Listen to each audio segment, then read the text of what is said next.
Sikuyanade Bol Olaram, or hello everyone and welcome. A Wolves Den Games is proud to present Therapeutic Thursdays with your host, Geroya'lor Kyr.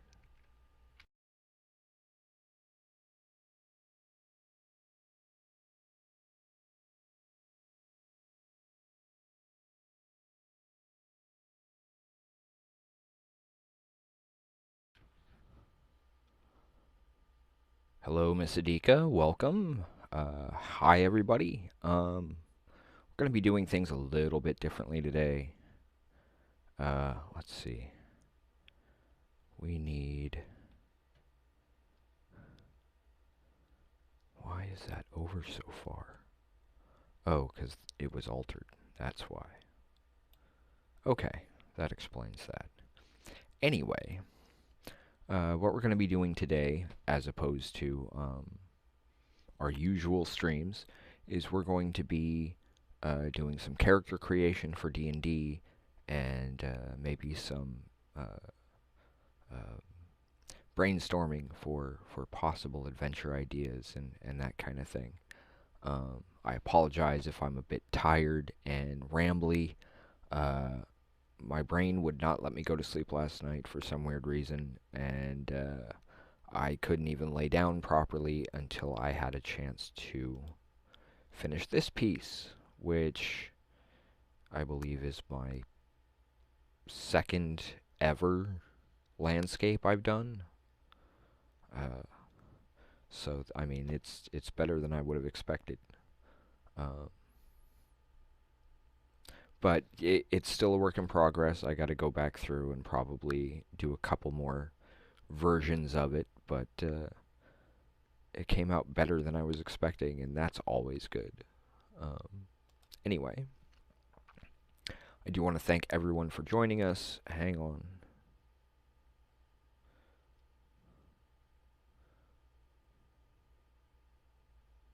Okay, computer. There we go. We need this one. Okay, so we're going to start with a basic standard. For folks who may not be familiar with character creation for Dungeons and Dragons, we'll go through D&D Beyond and their character creator in order to help kind of put something together. Let's see. We're going to turn off the MTG and Eberron content. We'll stick to our own homebrew content. We'll figure out a name as we go.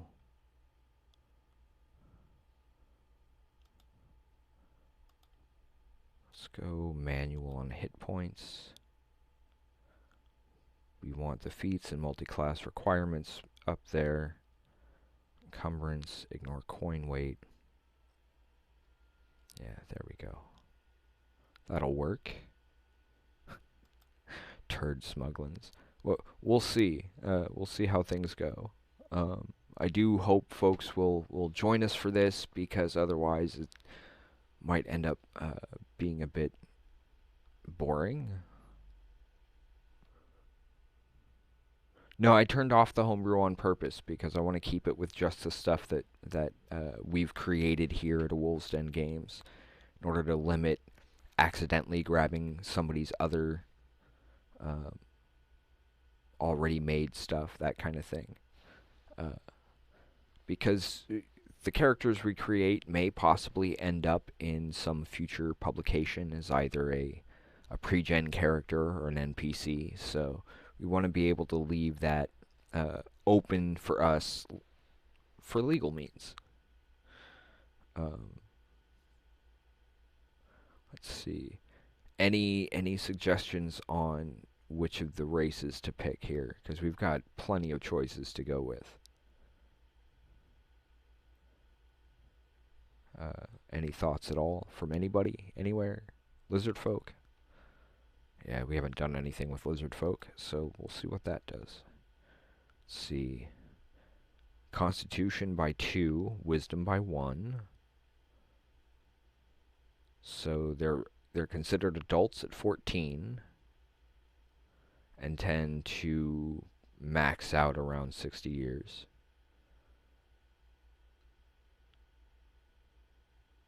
That alignment makes more sense to me, and fits with the world that we have.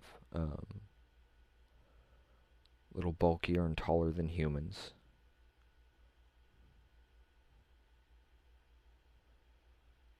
Let's see, 30 feet. And a swimming speed of 30 feet. Okay.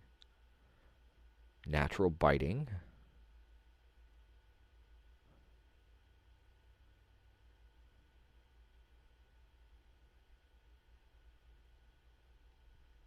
That's kind of cool.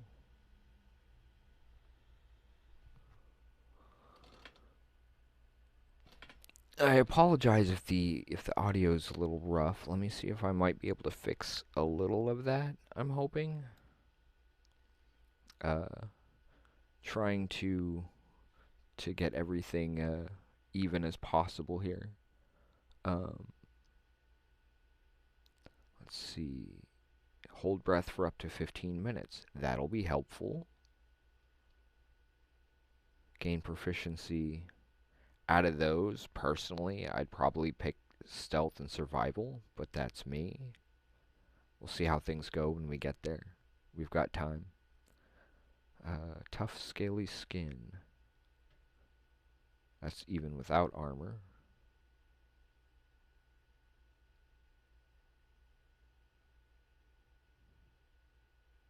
Okay, shield applies as normal. Vicious feeding frenzy. You can make a special attack with a bite. If it hits, deals normal damage, and you gain temporary hit points. That's good to know. Can speak, read, and write Draconic and Common. And we'll go with that. So we've got our race figured out here. Of the things we're going to have to choose from, because all of this is all determined for us. Okay, animal handling, nature, perception, stealth, or survival. We can only pick 2 of these. So, what do folks think we should go with here? Whether it's stealth and survival. That makes sense, especially for a lizard, right? The mentality. So we'll go with stealth and survival for this character.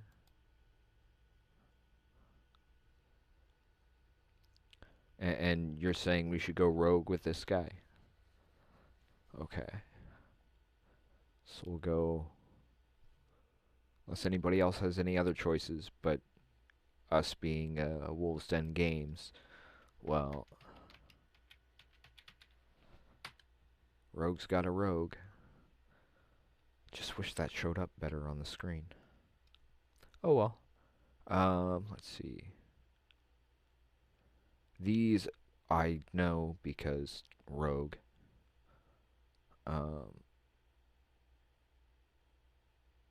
Wait, that's different. I don't remember seeing those for rogue before. I knew that one.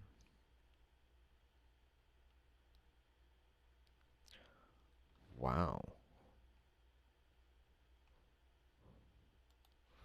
Maybe I just haven't really gotten a sufficiently high level rogue for that then. Okay, so for our proficiencies, what do we have here?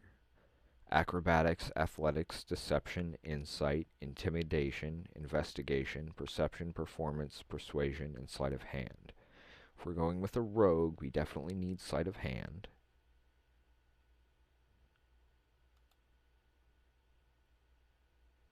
Because that's the skill that you use to pick the locks and that kind of thing. I tend to go acrobatics over athletics because parkour, but that's me. Would insight be better than deception, though, for a rogue?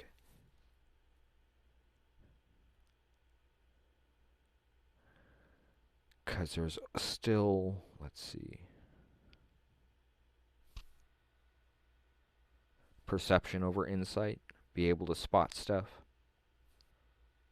Yeah, yeah, that makes sense. Out of the ones left, personally, I would tend to go either acrobatics, persuasion, or deception. But what do folks think here? What should this character be more like? You'll notice that this does mention stealth up here, and stealth doesn't show up on this list because we already chose it as a racial feature, um, which is why that works the way it does. Uh, but yeah, we've got at least 2 more skills here.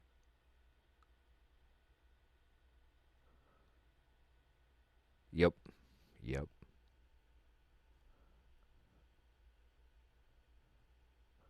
Hmm. I think deception and acrobatics, unless anybody has anything else to suggest. I mean, we can always go back and alter these as we go. Um, so right now it's between deception and persuasion. What do folks think would be the better choice here? Keep in mind it is a rogue. I mean, insight can help because that's what tells you if someone else is lying to you. Persuasion, talk other people into doing stuff. Yeah, that works. Under expertise, I always try to go with thieves' tools for one of them because you get what is it? Double proficiency? Yeah, double proficiency bonus for any of these. So with thieves' tools, that means you can. Uh, it's a little easier for you to get the locks picked and that kind of thing. Um, this one, I'm kind of torn between the acrobatics and the sleight of hand.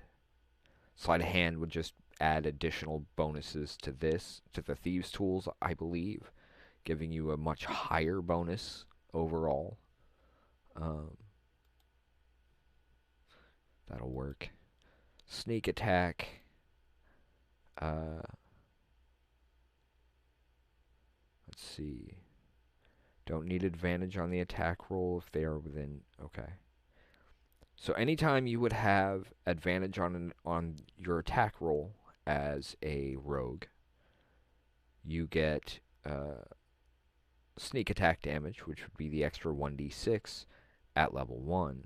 And then every time you go up a level, that goes up too. So high level rogues can do some serious damage if they can catch somebody off guard. I do want to say thank you to everyone who's joined us so far. We're slowly building out a rogue here. Should we bump him up to level 3 at least just to give him an archetype, or should we leave him at level 1? What do our viewers think there? I mean, I can leave it at 1 as is and just come back to it in a few. Oh, wait, we need to manage HP. So what I'm going to be doing is I'll be using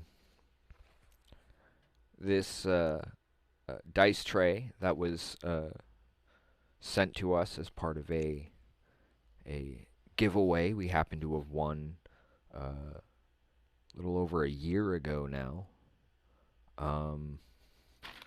And of course, you gotta have the Crown Royal bag for your dice. At least that's what it always seems to be. A lot of people that I know who aren't even, some of them aren't even D&D players. The Laura Bailey starter kit. You'll notice that it says up at the top here that the hit dice is 1d8. So we take this diamond looking one that the max number is 8. If you see one that looks kind of like this and it has a 0 on it, you picked up a D10. Make sure you grab that D8. There are plenty of programs for on phones and computers and that kind of thing that can roll dice for you, but I don't know. I just kind of like the feel of shiny math rocks. So for this character's hit points, he will have. That's a 3. I rolled a 3, folks. Now, this number is going to change once we add the Constitution modifier and all that, but we'll get to that in a minute. I believe that's actually next. And again, we can always come back and adjust level and whatever else as needed.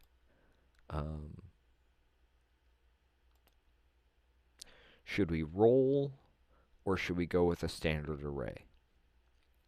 Either way, I'm good with. I'm more than happy to sit here and roll out the dice. For those who are creating characters using dice under the manual method, you would take 4d6. Where are my nice shiny math rocks here? Got to make sure I have the right types. Of course, the d6 is the most common and easiest of dice to be able to get your hands on, because even non RPG tabletop games will usually have 6-sided dice. They're the blocky looking ones. I've got some of various colors and that kind of thing. So let's see. Any thoughts, folks? Whether we roll it or just use the standard array, I'm good with either. But unless somebody speaks up within the next minute or so, I'm going to just go ahead and roll with it. What you do is you take your 4d6, you roll it up, and you take the lowest number out, which was a 1. Actually, I got 2 of the 1s in there. But that gives us 10 total. That's a 5. 5 plus 4 plus 1 is 10. So I'll write that number down, because I prefer, instead of just going left to right, filling it in, I prefer to get my numbers and then put them in. Some DMs will insist that you put them in order. Others will allow you to point by or that kind of thing. And just make sure you check in with your DM and see what they're comfortable with for character creation. And you'll notice that there are exactly 6 stats, and so you got to roll the dice 6 times. Again, removing the lowest number. That's a 5, a 4, and a 3. So that gives us 12. A lot of math involved, but it's usually worth it. It's a lot of fun once you get going. Remove the 2. 6 plus 4 plus 3 is 13. These are roughly decent stats. I mean, to show you what the standard array looks like, you're just given an 8, a 10, a 12, a 13, a 14, and a 15. You put them where you want. By rolling, you have that possibility of getting higher than that 8. Let's remove the 1. 3 plus 2 plus 2 is a 7. So that's not all that great. That's going to be our lowest stat right there. Some DMs will even let you re-roll all 1s, period. Let's see. That's another 7. Yikes. So we've got 2 really low scores, but that can be fun to RP. When you're role-playing your character, kind of helps to kind of try and get into their mindset. 6 plus 5 plus 2 is 13, right? 11 and 2, yeah. And that is our Those are our 6. So what we'll do is we'll go back to manual. And yeah, it kind of does, only this is more figuring out what your character's capable of. On Skyrim, it allows you to create what your character looks like, and then you slowly build out your skills as you go. With this, you're starting the other way around, and then you can have your character look however you want, just depending on how you build the character. Okay, so under strength, we've got a 10. Wait, we've got 2 7s, a 10, a 12, and 2 13s. Yeah, that's right. So, okay, Constitution gets an extra +2. So the best bet might be to put either the 10 or the 12 in there. What do you folks think? Should we put the 10 or the 12 in Constitution? I figure we want dexterity high, so we'll put a 13 there. Especially because that doesn't get any bonuses.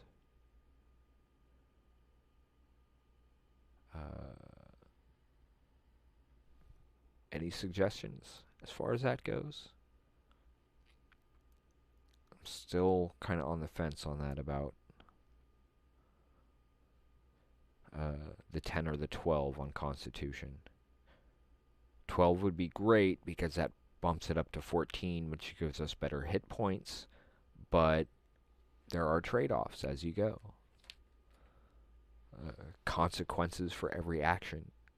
I guess it kind of teaches physics too. I'm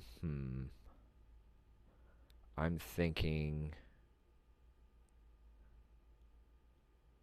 I can. I'd rather have a weaker rogue. And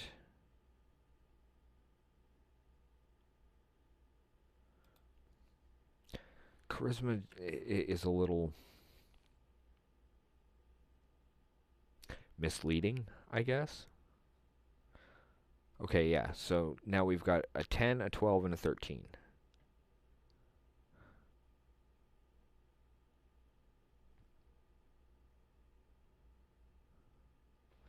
Actually, let's put that there and put the 12 here.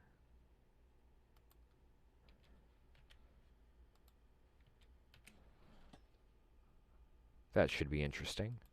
That should make an interesting character. He doesn't always think ahead, has a tendency to kind of charge in without thinking about it. But he can plan ahead when he needs to. He's got the street smarts, just not the book smarts, basically. He can intimidate and such. Okay, that means our HP has just gone up. The program will calculate all that for us, luckily. So here's where we start getting into more of the details that turn a character into a character. Again, we don't currently have a name. Masadika suggested Turd Smugglins, which we could go with, but if anybody has any other thoughts, we're more than willing to consider those as well. Many of these, you'll notice, don't always show up when you're looking at backgrounds here, because we have a few of the books unlocked thanks to a few game sales and little things like that. Donations. As far as the kind of background, what kind of background would this lizard folk rogue have? Acolyte tends to be religious in nature. Charlatan could work. Even that could work. because that would be more like a private investigator kind of thing. And rogue kind of fits with that, the whole picking locks in order to uh, search suspects' homes or whatnot. A clan crafter, maybe he makes some interesting things. Uh, Criminal spy is kind of the obvious one, so I tend to not really think that way when, especially when building a rogue. Um, Haunted one is fun if you know how to use it. Well, depending on how you use it. A lot of people, it seems like they grab their background without really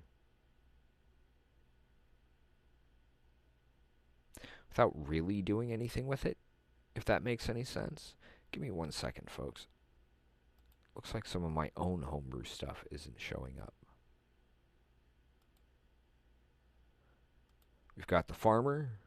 This is one of ours, which is designed for what if your character. This is the stuff that your character did before they became an adventurer. And I noticed farmer was not something that was an option, which didn't make sense because Luke Skywalker was not a folk hero. He was a farmer. Moisture farmer, but still, he was a farmer before anything else, before anybody knew who he was. Uh, he, but as you'll notice, there are lots of options here. One of our own. Martial Inventor's one of mine. Uh, we've got the regular bounty hunter as well. We haven't used that yet. How about we make the rogue a bounty hunter? Does that work for folks? Uh, if you have any additional thoughts, feel free to voice them, and we'll adjust accordingly. Well, I guess that limits what ones I have access to.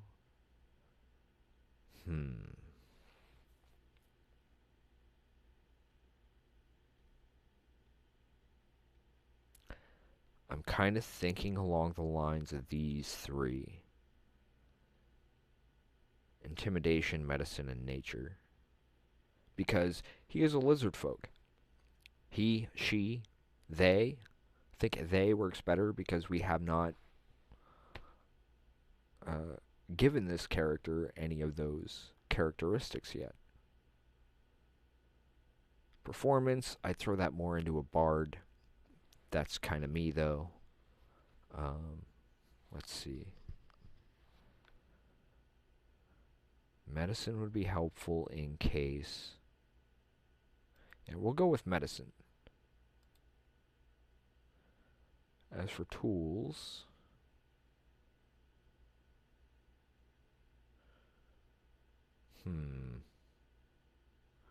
a disguise kit fits because bounty hunter. What is what's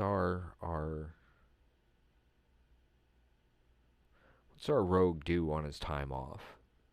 Is he a writer? Does he make beer? Is he a musician of some sort? Or is he entirely into his work?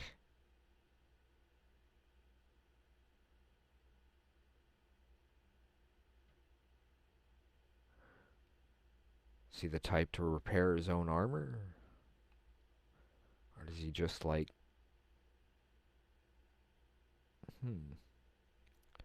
It's a good question.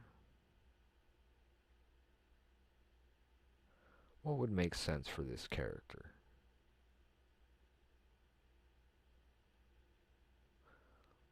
Other working tools, probably.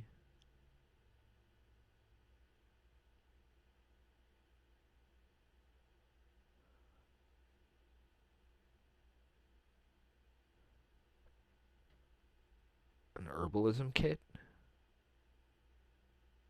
I don't think that's actually a skill thing.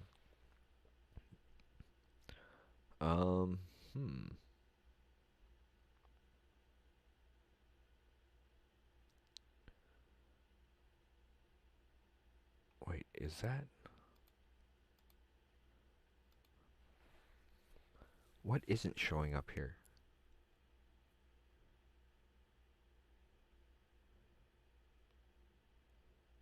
I think I'll have to fix that. When you custom homebrew stuff, it lets you go in and kind of pick certain things, and apparently I messed something on this second one. Um, so I'll have to fix that. But I think we'll go with Leatherworkers tools, unless anybody has something else they would prefer. Lesser of Two Evils is the feature for it, which basically it's local law enforcement might be willing to look the other way regarding certain actions you may take in order to get your job done, that kind of thing. Um, Again, as long as you don't push things too far. Um, Suggested characteristics. This is where things start explaining your character to you and everybody else a little smoother. Um, this kind of character is probably going to be out of his element most of the time. He seems like the type who would be more outdoorsy due to his origins. So I think this one would probably make sense. And the whole low intelligence, high wisdom means this one makes a lot of sense. The not paying attention to the risks. Very Han Solo thinking of never tell me the odds. Ideals. Don't steal from others in the trade.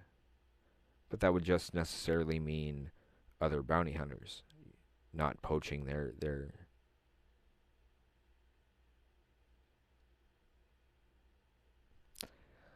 I don't know. Is this character the greedy type, or I mean, you only tend to pick one ideal, and this is to help kind of inform you as the player how the character is going to react to certain situations. Um, as a bounty hunter, 2 doesn't really seem to fit this guy, this person.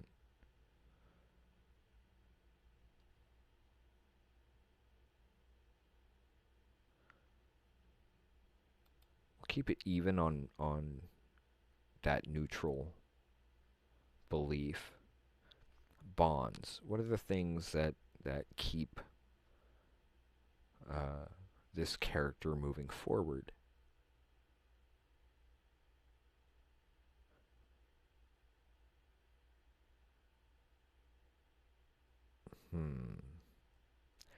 This is usually where I start having more trouble, is trying to figure out uh, what gets the character moving forward. What are the kinds of things that they think about?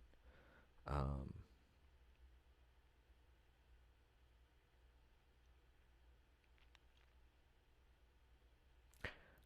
I think I'm going to go with this one.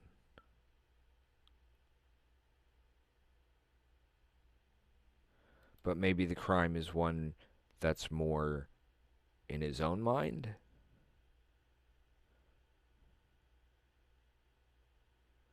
We can build that kind of thing when we get to like backstory and that kind of thing. And those are the things that allow you to take the time and explain where your character's coming from and the way they think.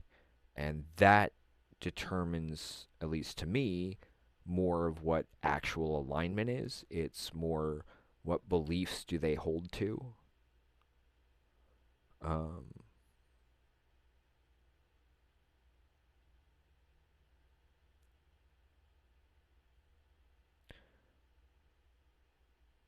I'm going to go with number 3 here. It fits with the whole never tell me the odds thing. Because of that, they're more than willing to kind of rush into it. Yep, we're we're doing things a little differently today. We're building some D&D characters. This one is a lizard folk. We don't have a name for them yet. They are a bounty hunter. Alignment. I always hate dealing with alignment when it comes to this because alignment doesn't really tell you a whole lot. Um, Alignment is more what you believe in rather than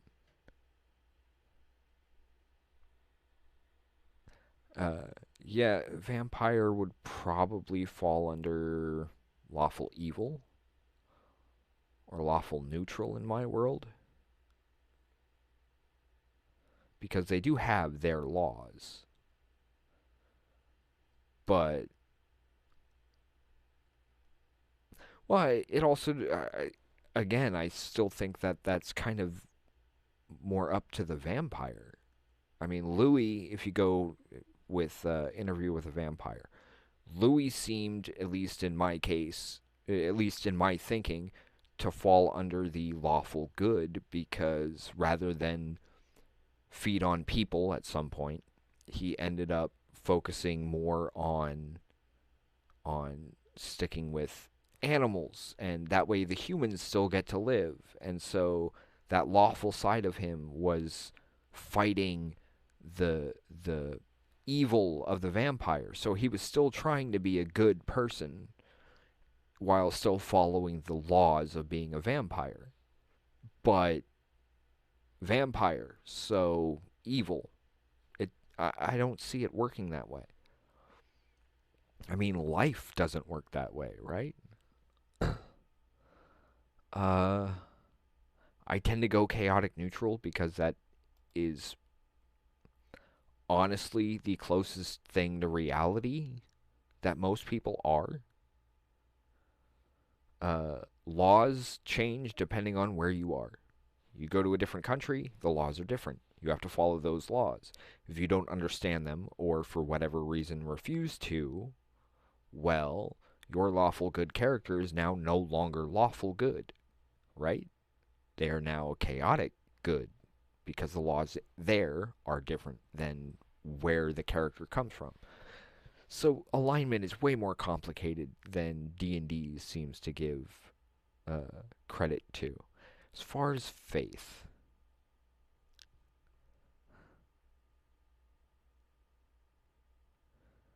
trickery domain seems to fit best.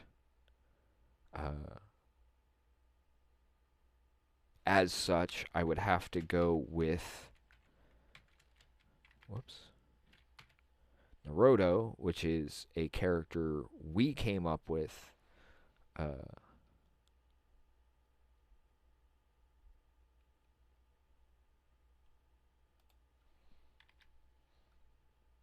There we go.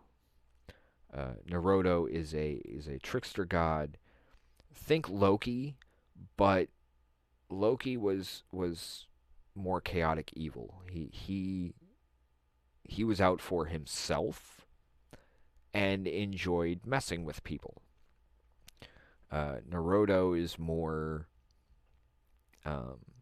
actual Greek mythology. Hades. I have a job. I want to do it. Leave me alone. The whole trickery domain fits not only with playing pranks or rogues stealing things. It's also like espionage and spy work and hiding people for their protection. This is somebody who's used to being outdoors, so lifestyle, what they're used to, is probably going to be modest at best.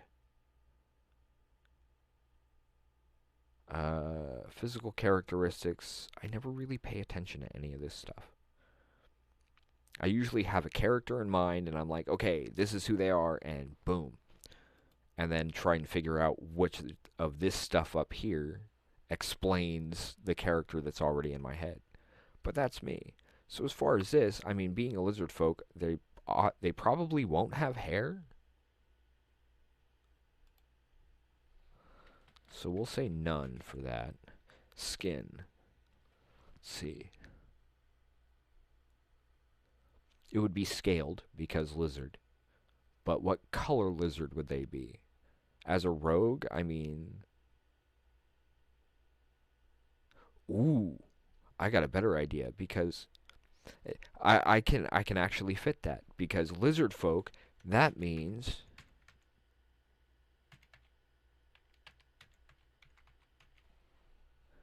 he can alter his skin color based on his mood. That'd be kind of cool, huh? And we'll give him, should we give him purple eyes or pink eyes? I know you had mentioned pink for the skin, but pink?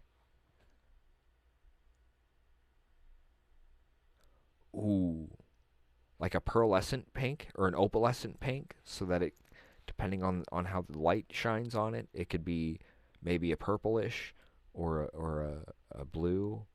I kind of like that. Opalescent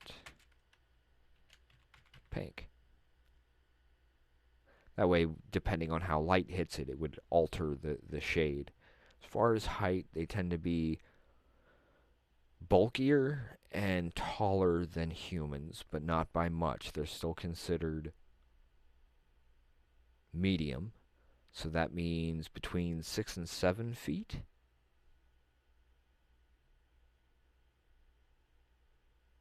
6.5, just to 6'6", just to kind of split the difference. As far as weight, I always have trouble with this because I am well underweight and always have been. So, and if they're bulkier than humans, I'm gonna say 230 sound about right. They're adults at 14 and don't live past 60. So we don't want them too old.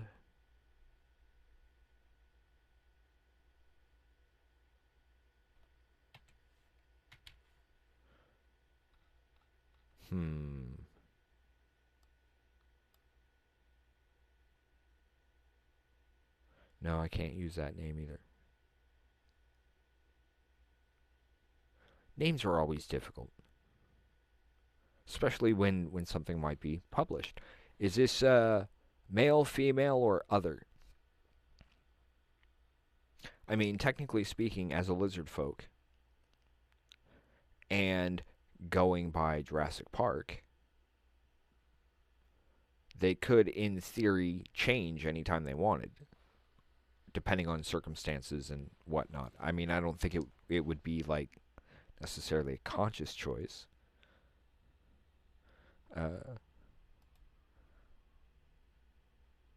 I tend to go male because that's what I tend to understand best, and rather than upset anybody by trying to step outside of that, that's why I have a tendency to do that. Argonians? Really? So it would kind of make sense for that to be kind of...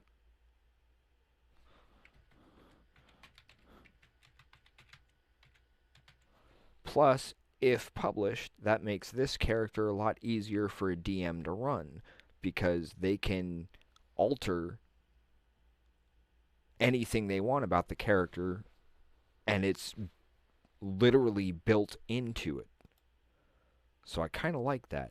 That might work a little bit better. Just for DM notes here. My keyboard's sticking. I.E. Jurassic Park dinos. As far as this stuff, we can always come back to that. We need a name, though. We need a name.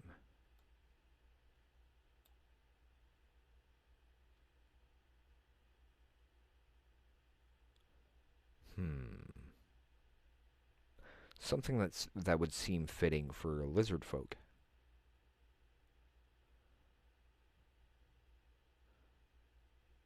Napoleon Bonafrog. No, that doesn't work.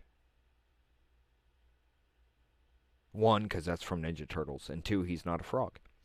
Um,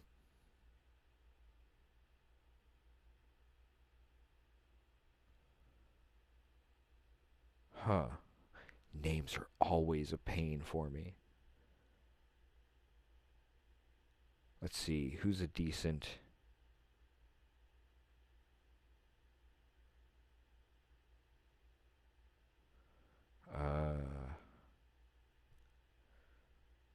Gotta be careful with certain names, though.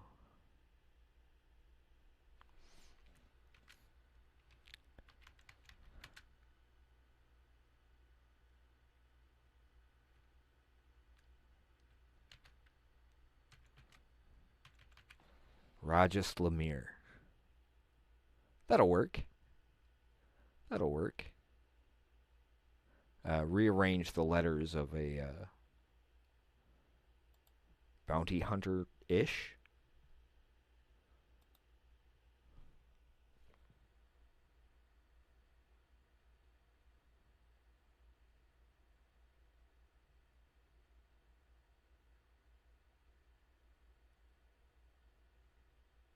Uh,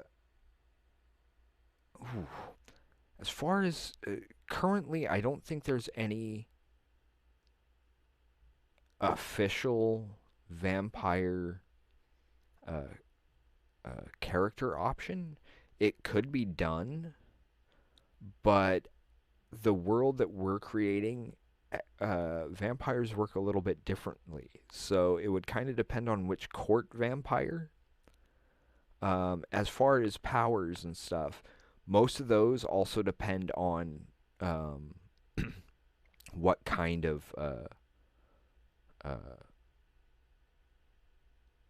um, class the character is.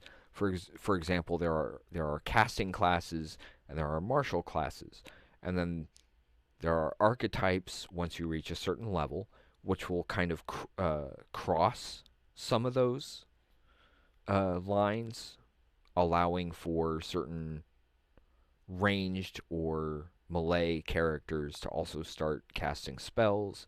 There's feats you can pick up that allow that. There's multi-classing, which once you start getting up to higher levels, you can pick another class that you have the stats for, and you build from there. I mean, there's very little in the way of uh, limits on what you can do. So creating a character would be possible. It would just require working some things out with your DM and trying to homebrew up something that would work for that as an actual character class. But the the difficulty there would be vampire would have to be your character's background, as vampirism is more of a disease that gets picked up, and that way your race could be whatever. Um, but they're still connected to the whole vampirism thing because of the uh, that disease, and it's so that makes it a background rather than a race.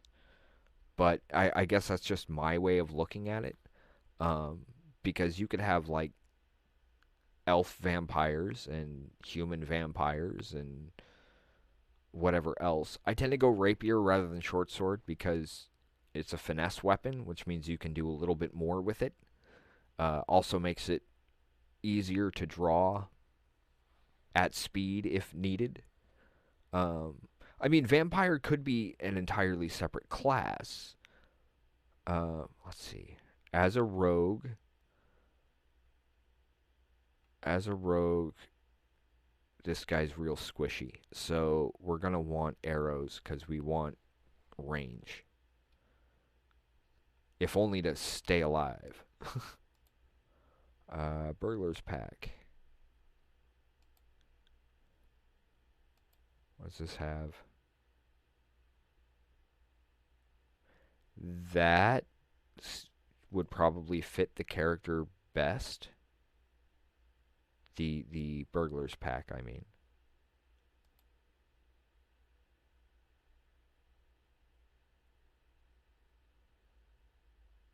The explorer's pack. Yeah, we'll go with the burglar's pack. You get more use out of all of that. Now, the one thing I, as a DM, do that's a little bit different is after setting all of the inventory here. Whoops. Wield, wield, wear, wield, wield. This way, that just allows me access to the information. You'd still have to draw the weapons in order to use them, that kind of thing. Yeah, artisan's tools can be very interesting. Like, wait, why are all of these added? I think I might have to fix that because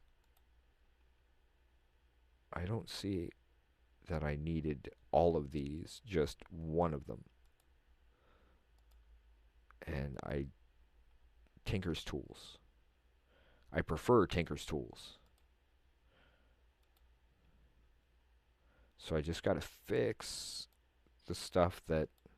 it's a good thing we checked this because kind of needed it.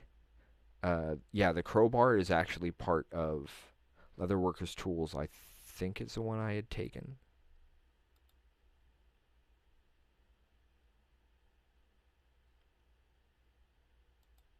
And the disguise kit. So those shouldn't be there.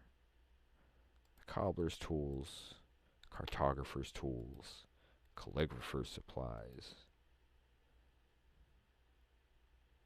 Okay, yeah, that fixed that. Okay. Now we go over one more page.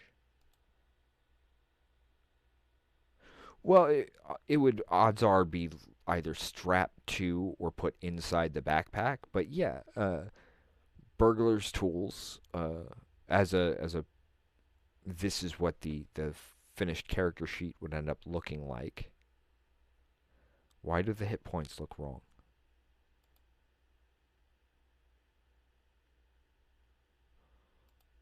Now we'll go to edit character, try and figure out what's up with the hit points. Because there should be at least a little more than that.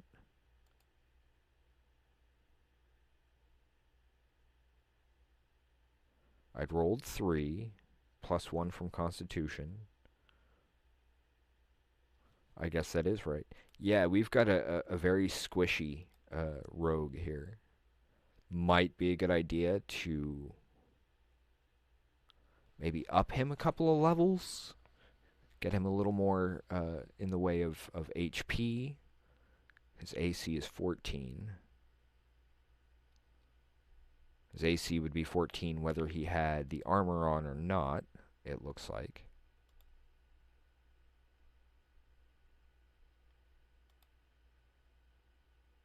Yeah. It looks like it's the same regardless. Okay, so this will tell us, hello Phantom Omaha, welcome. This will tell us all the possible attacks and stuff that he could do, the equipment, features, and traits. Then anytime you need the information while playing, especially for new players, you can sit there and be like, what does this mean? And it brings it up on the side for you. So that helps make the game a lot easier to deal with. Yeah, let's go back just so that we can kind of feature this little bit here. We're going to go back and we're going to up the character level to level 3 so we can go through the roguish archetypes. It's almost 7 already. Wow. Also tonight, 9 o'clock, Critical Role is on, so we will definitely not be on the air. You're welcome to join us either over here if you'd like to watch, or definitely go to theirs if you can. Our chat just tends to be a little less busy. I mean, technically speaking, if you're on a computer, you can pop out the chat over here on Twitch and chat with us here while watching us wherever the heck you want. And I find that particularly funny. Anyway, as far as our roguish archetype here, we've got Thief, which is the general one that is in the SRD. I don't remember what SRD stands for, but that's what, as a designer, you have to look at to see what you're allowed to use and what you can take to manipulate to fit your world or your adventure or your whatever it is you're making, which is what we do now. See, yeah, we've got Thief, Swashbuckler, which makes me think Pirate, Mastermind, which makes me think Nate Ford from Leverage, Assassin, Vaxeldon, and Arcane Trickster, which would be not or my personal favorite as far as an archetype, but the main point of this here is to allow you folks to help make some of these decisions for us. So, what archetype should we go for here? I'm willing to take a look through any of them. They've all got their own unique abilities that go with them. Thank you. Very helpful, Phantom Omaha. The system reference document is very important for design and that kind of thing. But yeah, we can go with any one of these. So if there's anything folks would prefer to see, I'm more than happy to click on it. It all just depends on what you're looking for. If you're looking for a rogue who can do magic, Arcane Trickster is the one for you. Assassin adds some additional stuff to your sneak attack abilities and that kind of thing. Mastermind, you're more of a con man type. You're very good at planning things. That wouldn't work very well for this character. His intelligence is low, but his wisdom is high. Swashbuckler, not sure how much he'd be near the water, but it doesn't. Swashbuckler can also be like Inigo Montoya or Wesley from Princess Bride. And Thief, of course, would be like Bilbo Baggins in The Hobbit. Which is probably why Thief is the one common one for rogues. So unless anybody has any suggestions, we're going to grab the Arcane Trickster.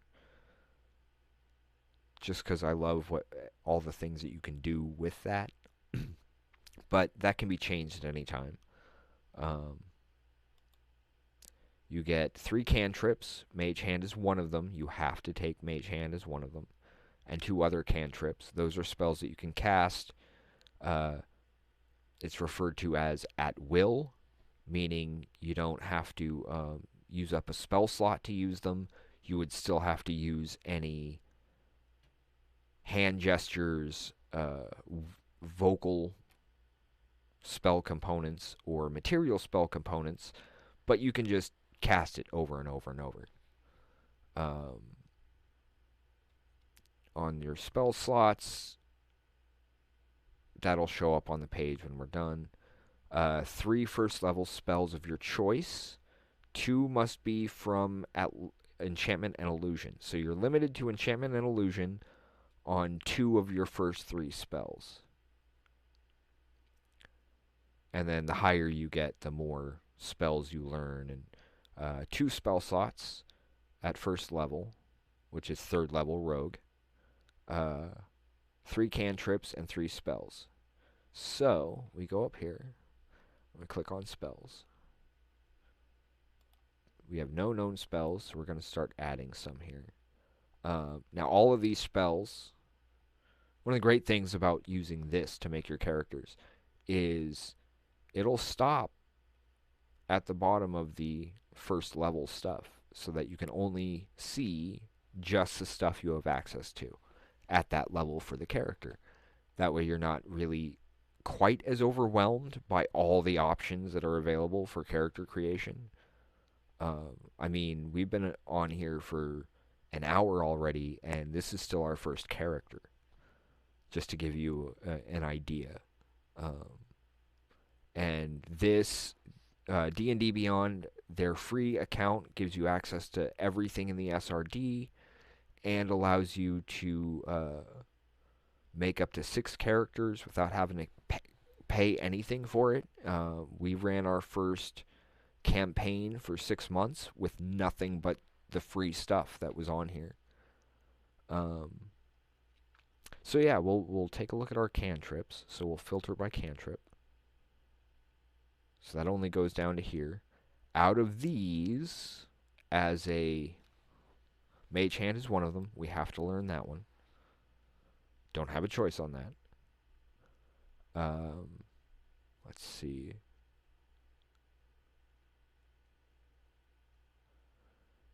And it didn't limit the cantrips to just illusion and enchantment. So, minor illusion could be really helpful, but so can prestidigitation. If anybody has any questions as to any of these spells and what they do, please feel free to ask, because I can bring it up so you can take a look at it.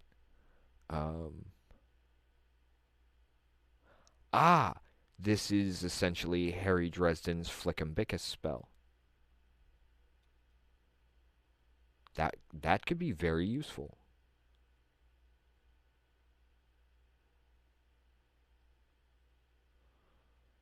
A non-magical trinket or an illusory image. So you could make something appear to throw it. Oh, that's great. I've never really... Up to 3 active at once.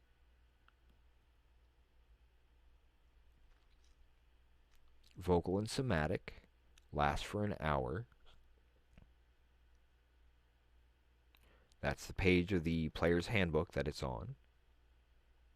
So yeah, this is a reference point, if nothing else, is amazing. Yeah, we'll grab prestidigitation. I'm kind of torn between Firebolt. Notice that's not Fireball, it's Firebolt.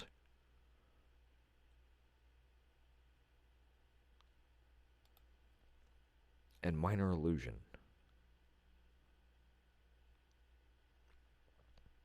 Because Minor Illusion, I could make something appear in the middle of a room or something and make the bad guys look in that direction.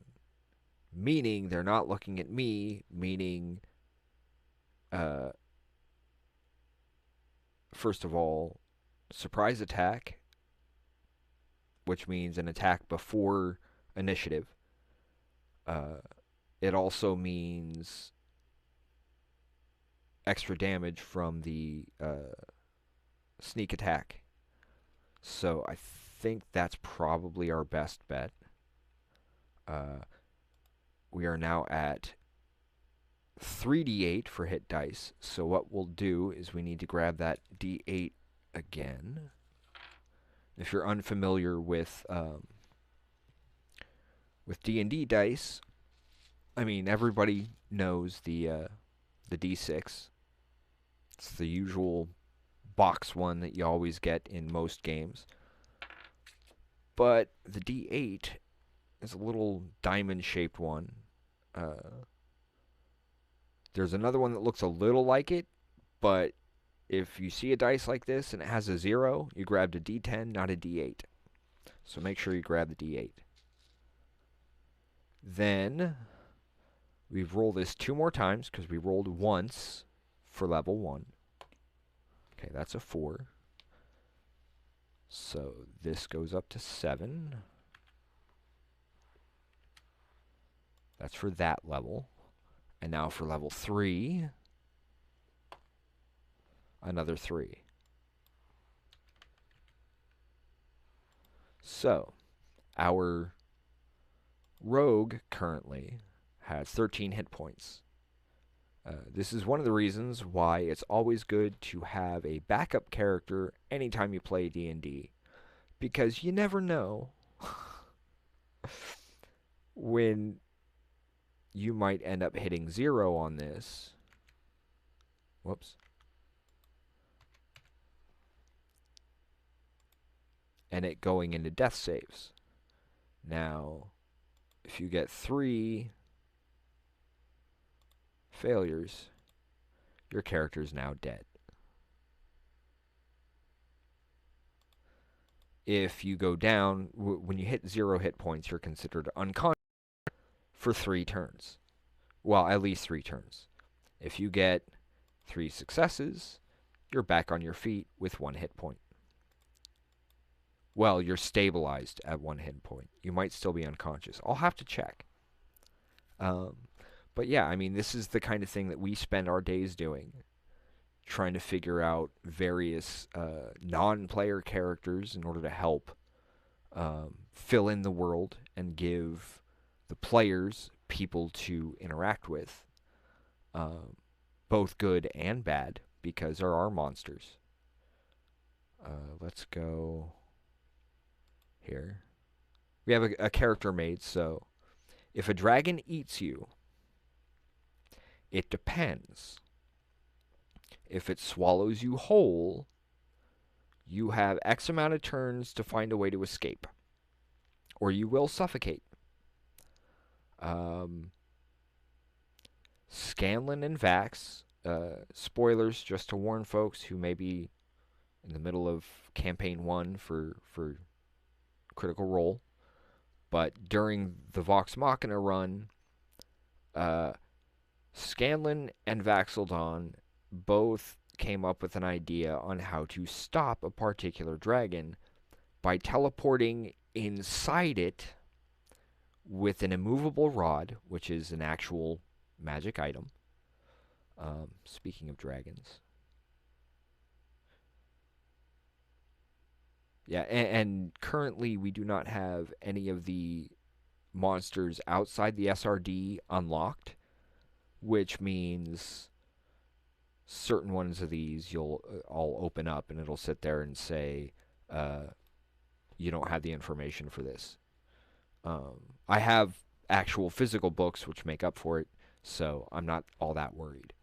But yeah, they ended up teleporting inside a dragon and trying to hold it in place, and that whole thing went absolutely nuts. But that's what happens with D&D. People think up plans that either has never or maybe will never come up in exactly that same way again, ever. And this game's been around since the 70s. And think of all the games out there and all the insane events that people have experienced by sitting at a table with their friends. And that's the main thing we're trying to push for, is to try and get folks back to the tables with their friends and talking and having fun. And maybe if we all come together like that, we'll have a better job of yeah, because you'll notice there's tons of sources. Let's see, magic items. I mean, there's some homebrew stuff that we've got that we're looking to test. We've got some time before that happens. But if any of our viewers would be interested in maybe helping us with some one-shots or play testing some interesting little things, I'd be more than happy to try and set up some kind of schedule, and we could record a game and stream it out. And I mean, it's all up to folks how they want to do things. Also, we are considering opening up a Patreon. Let's see, what's the other? Oh, I know what I wanted to do. I wanted to go here. because I can share this with folks as long as I'm careful, because some of this stuff is actually going to be showing up in certain things, and just to give folks a general idea of, yeah, we've been working on this for well over a year. This is just the homebrew stuff. This does not count the locations, the people, the uh, items and events, and the maps, and everything else that we have to come up with on a daily basis just to keep moving forward. Oh yeah, I haven't finished that one yet. Forgot about I'd added Vigilante. 'Cause Batman. uh, you'll notice if you ever get a hold of a book, one of the D&D books. I don't think Matt has it in his, but in most of these books, the regular D&D books, um, I mean, we can set something up so it's through Discord. We'll have a screen set up so that it'll have the okay. More than happy to set up the Patreon. If it would help, if folks could message us over on Facebook or on Discord or even here and say, hey, here's some ideas for things you can set for your tiers for the Patreon. I'd be more than happy to go ahead and start setting something up for that.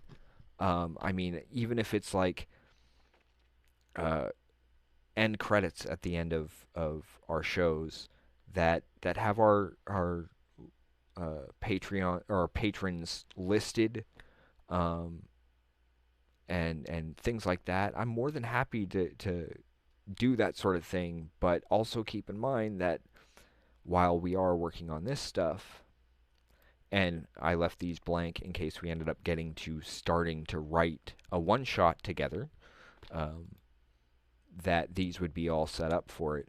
But I mean, we've got a book like this that we're working on currently. Um, this is Volo's Guide.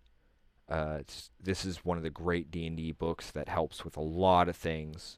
But one of the things that they do have in the back of a lot of the D&D books is a list of all the shows and books and movies and that kind of thing that have inspired the writers to create the adventures that they have.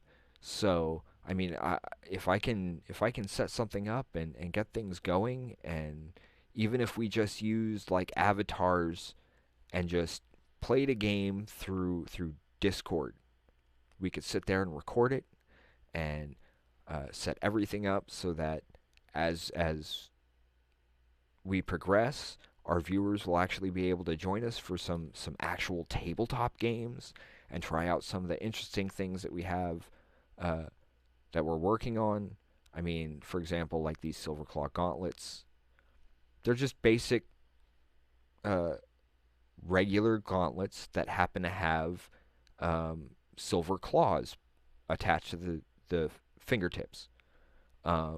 Certain creatures that you face are resistant or even immune to weapons that don't have silver on them. So this kind of thing allows something to get past that. Stuffed bear, which is one of my favorites.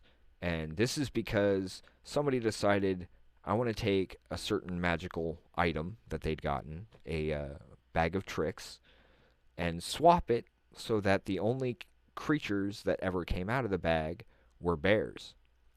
So I had to make this. You'll notice it's really nothing. But this little charm thing has actually saved the party at least once. So yeah, I mean, if we can set up a game and everything and get things going through Discord, one of the other things that we have on our Discord is for folks who might not be there yet. Here's the link. We have a bot in there that'll even roll your dice for you. So we'll try and make this as easy as possible for folks if they want to join us. and that way we can kind of feature some of our own work and let folks know where they can find it. And some of our viewers get a chance to not only show up on a stream, but get a chance to practice or get a chance to maybe play the game that they've never had a chance to play before. But yeah, I mean, we've got all kinds of stuff here.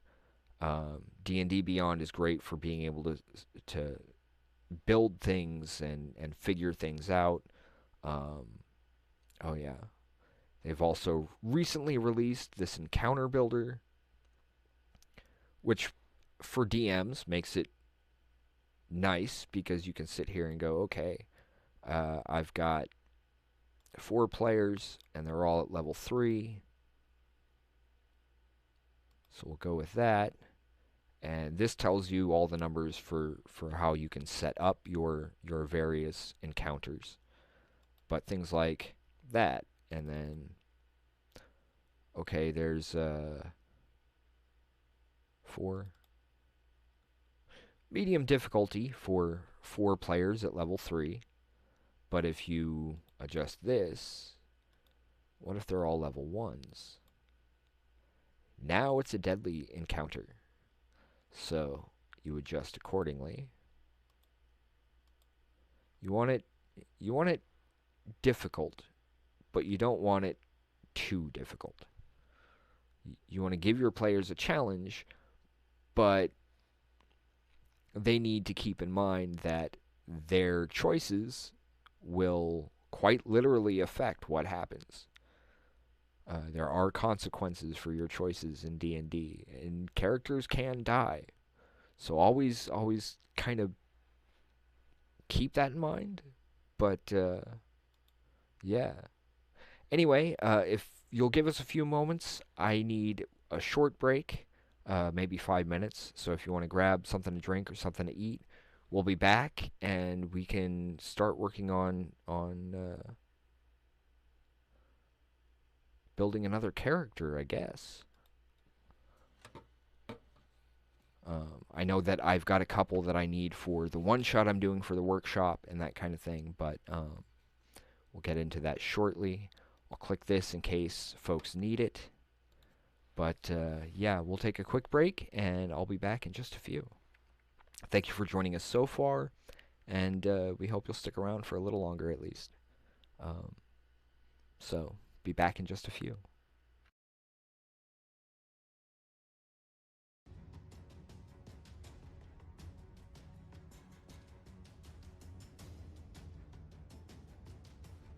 Walk you through horizon zero on. Listen.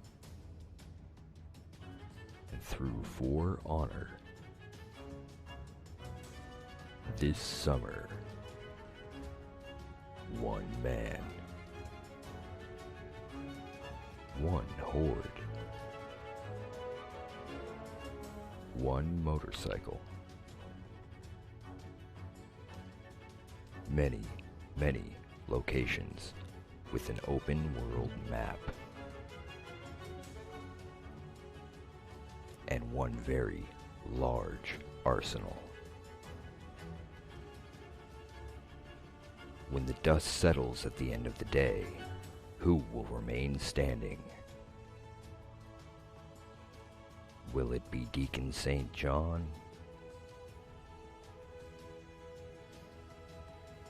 Or those he stands against? Find out for yourself at twitch.tv/wildwolfgaming1.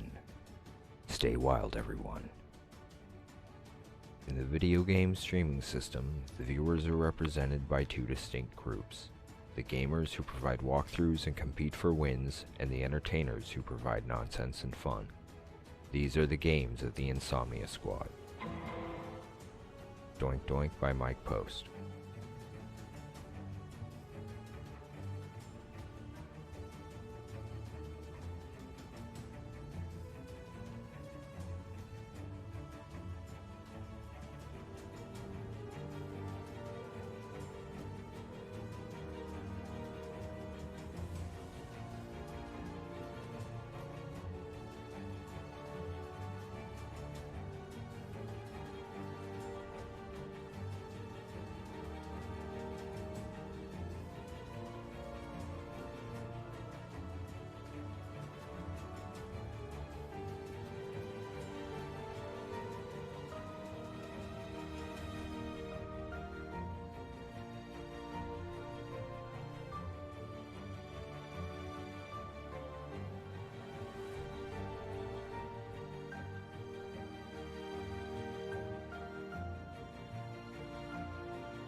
come to twitch.tv/awolvesdengames and click the follow button.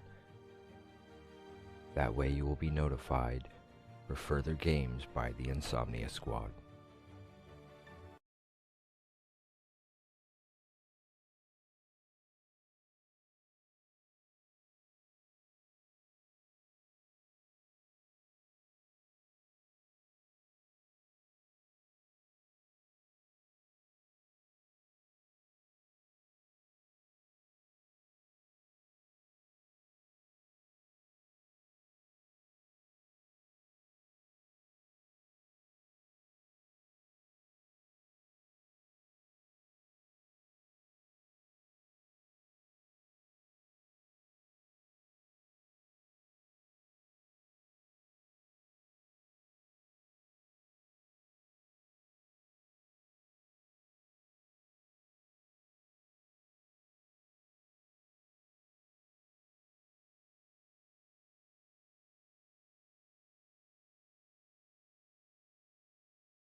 Welcome back, folks. You're welcome, Andres. Okay, currently, there is one character I am kind of in need of creating. So, we'll start there. Got this manual. All of that stays the same. Now, I'm kind of torn on this one between Goliath and Orc. I mean, the person is supposed to be kind of gruff, viewed as one of the darker races, for lack of a better term. In fact, give me just a minute, and I'll see if I can find something that I can use to kind of help explain.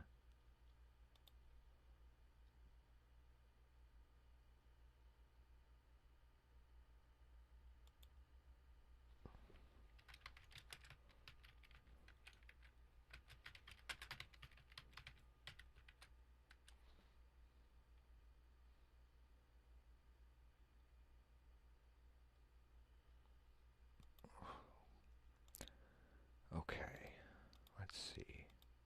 Now, what I'm looking for is a particular character that this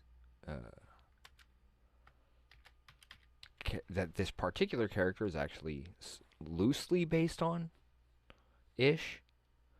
So let me see if I can find a picture here, and then I'll put it up on the screen so folks can see it.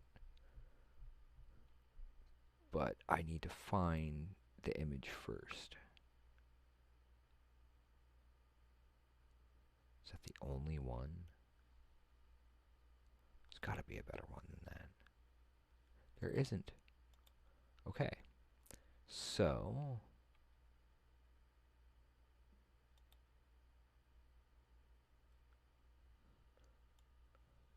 this is who the character is based on. A character that was referred to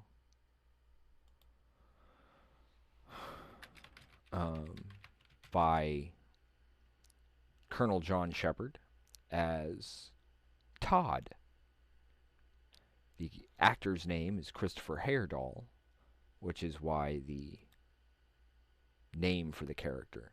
But because of that, I'm not sure if we should go Orc or if we should go Goliath with it. Not sure what a wraith would be considered from Stargate Atlantis.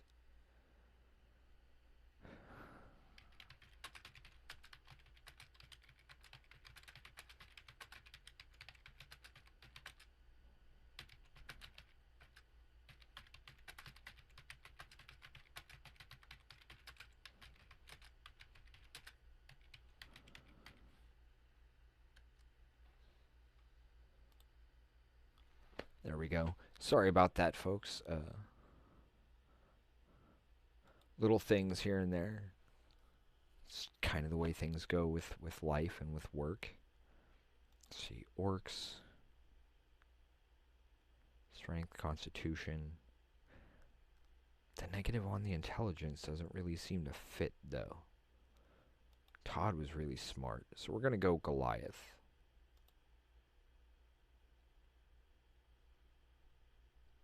That'll work. Comparable to humans.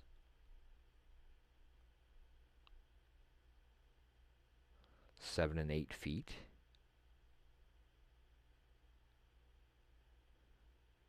Say 7'5", maybe? And an even 300 pounds. That'll work. So we'll go with that. No particular extra details there.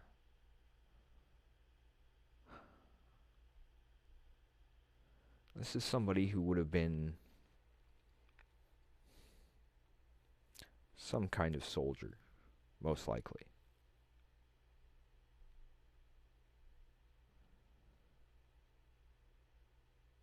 And they're now captain of a town guard.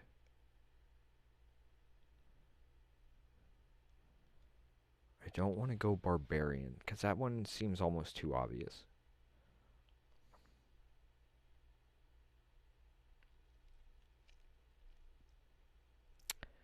Okay, I'm thinking between ranger and fighter. Any thoughts, folks? Anywhere?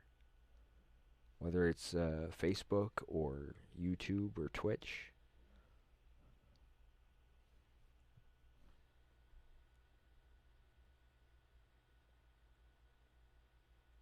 No problem. Enjoy. I'm just trying to figure out which one of these I want to go with here. So 1d10, that would be very helpful.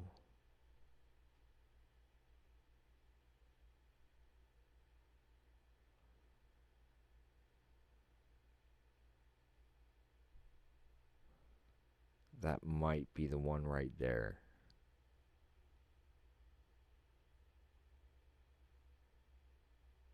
I'm thinking.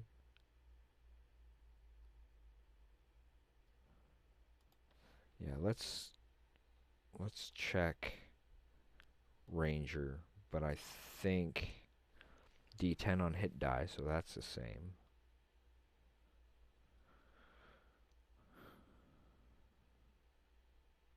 But this seems to fit the character a little better.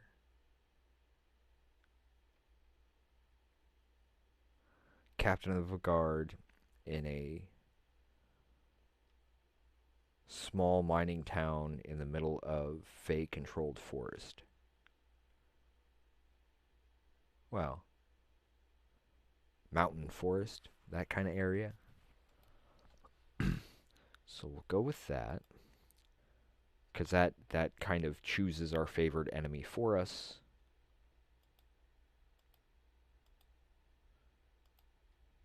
Because of the location.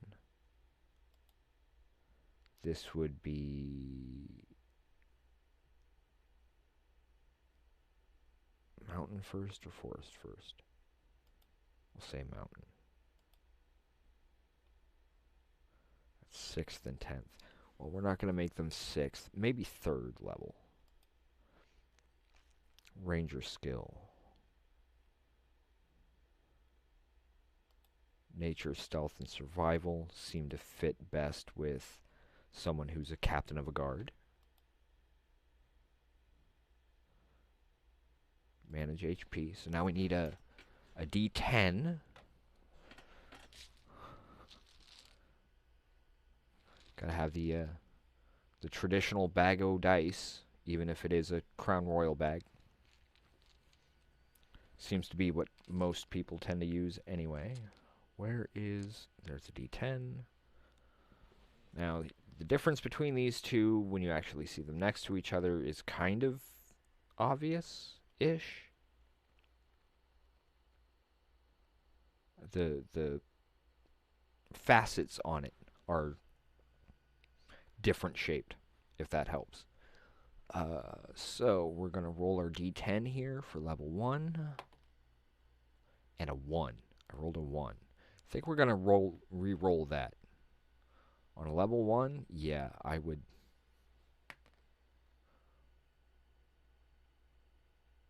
Wait a second.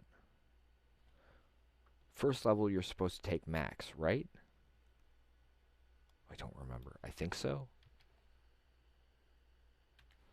So I'm just going to do that for now, which means I got to fix the other character, but we'll do that when we get there.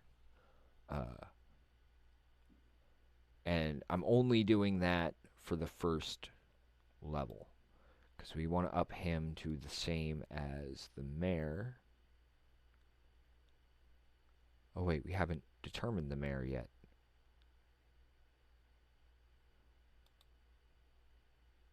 Actually, we'll leave this at 1 for now. Leave that at 1 for now, until we can adjust at things a little later on. Now this, of course, will go back to the traditional manual roll, where you roll 4d6 and you subtract the lowest die. 6, 4, 4, 3, 14. Better than the rolls on the other one, at least so far. That was just the first one, though. So it kind of all depends on what it comes down to here. That's a 7.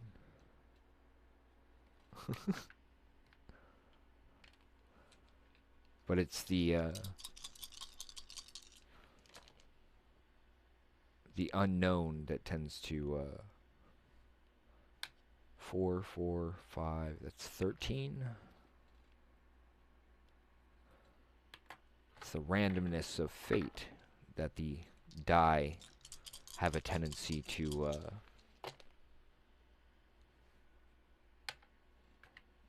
take the place of. 6, 4, and 5. That's a 15. 2 more rolls, because there's 6 stats.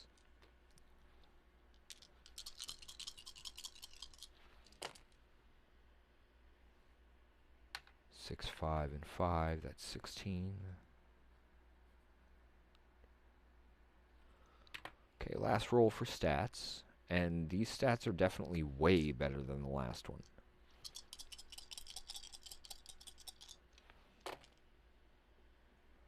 Move the 2. That's a 13.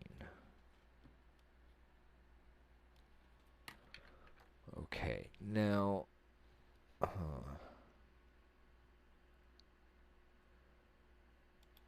if we put the 14 here,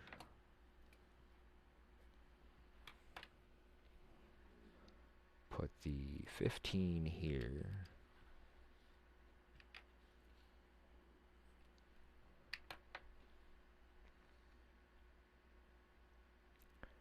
put the 16 here,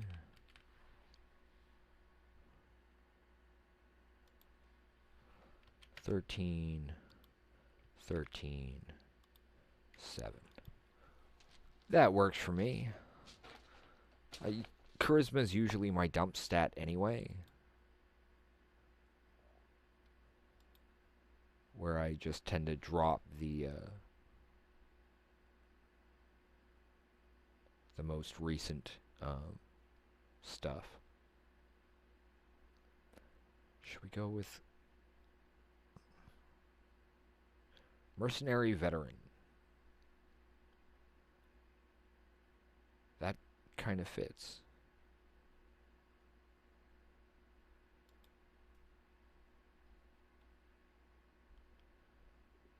I'll have my own stuff set up for that. We're not dealing with Sword Coast for this. Actually, no, since that is a Sword Coast one, we're going to go with one that isn't. Is that? Waterdeep.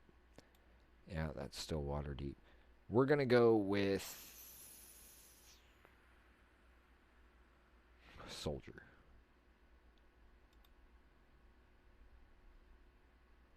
go with soldier.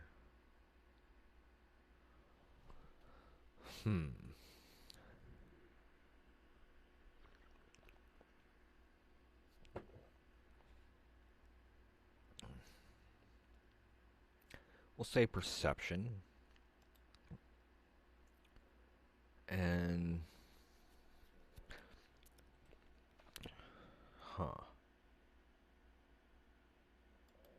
Dragon chess. That makes the most sense. Captain, which is already determined in the name. Suggested characteristics.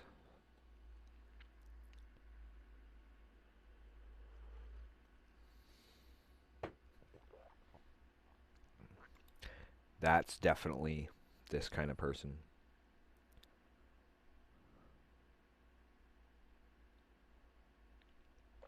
And that's definitely Todd.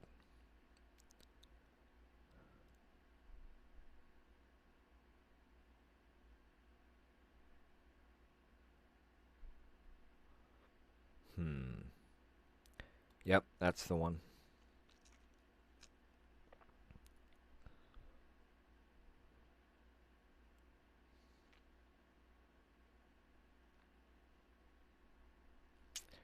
That's definitely that particular wraith that we based the character on, which is why I'm going with that.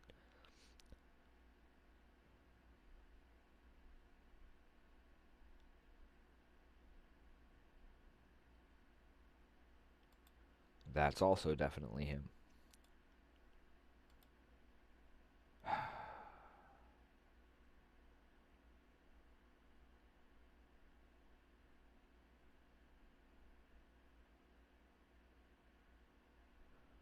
Lawful neutral. Seems to fit best with that. Faith. That would be Naruto's brother. I'll have to look that one up. I gotta check my notes for it.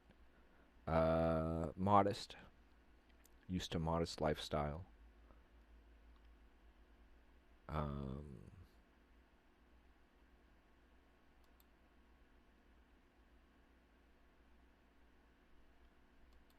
Storm gray.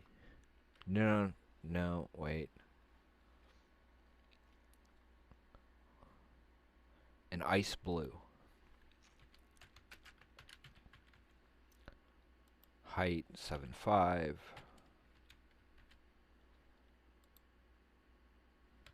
300 even.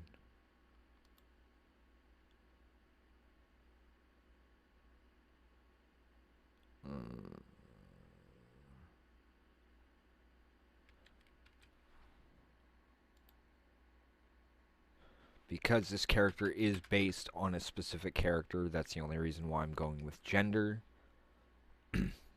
When I do NPCs, I try to leave that blank because that's the kind of thing that's up to the DM in the first place. So they're more than...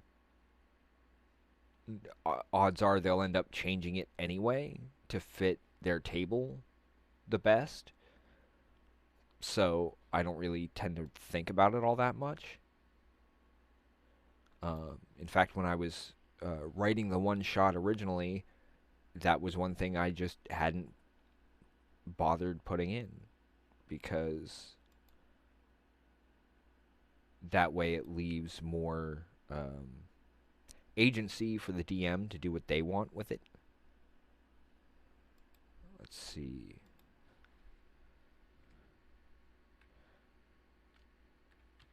Pale, battle scarred.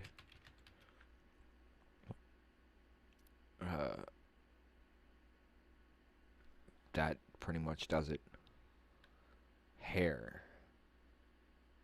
Goliaths tend to be bald, though. At least every single one of them that I've seen. So I'm going to leave that as none. Like, they can't even grow facial hair kind of thing. The only reason why Grog has it is because of a belt that a dwarven belt he had found. And he had to keep rolling dice just to get the beard grown. And when it finally did, Vax came along and...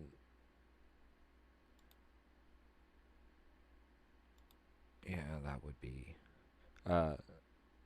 Vax'ildan came along and shaved off half the beard. Just half.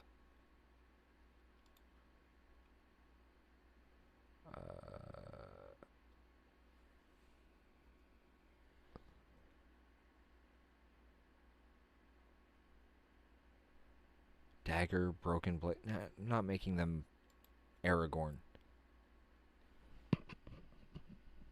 Todd is not Aragorn.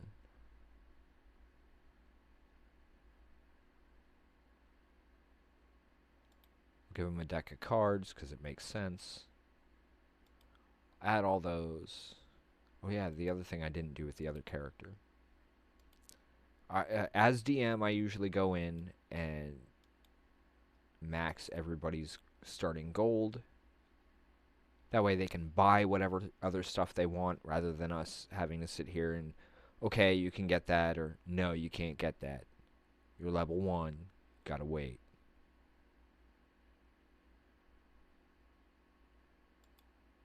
I think I already added that at that point, so yeah, here's our Gristooker Todd. Gristooker because Christopher was, well, too normal. And Chris Tucker is an actual person, so I had to actually adjust that to fit a bit better. But yeah, it looks like,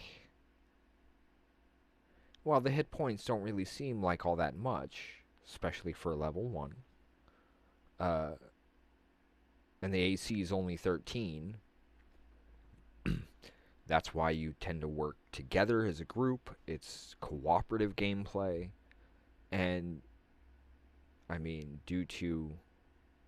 Oh, whoops. I need to click all these on to equip the character.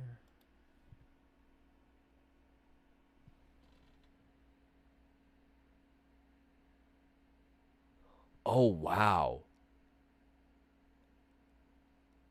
Accidentally built a crit knight in Lord of the Rings Online and murdered stuff above your level. That's always interesting. Oh yeah, disadvantage on stealth. I forgot. But now you'll notice the AC is now up to 16 instead of 13 where it was.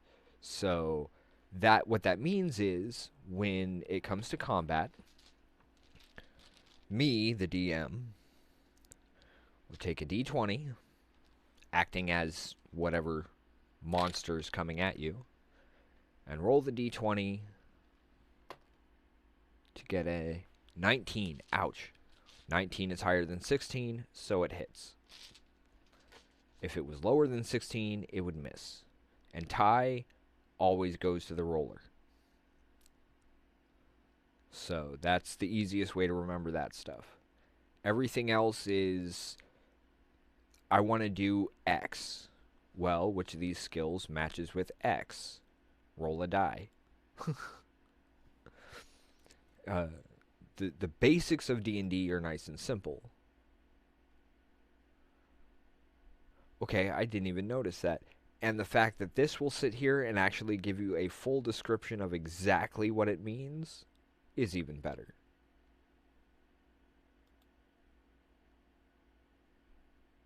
I hadn't even noticed that before.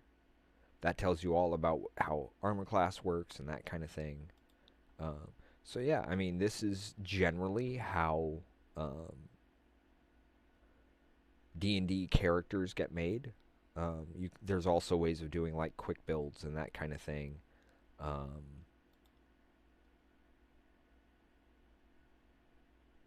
Just to kind of show it. Which is this here, create a first level character. Or randomize, which is, we'll say 5th level.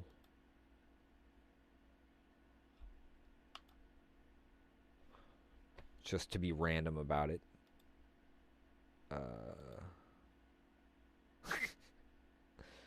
Allow multi-class, allow feats.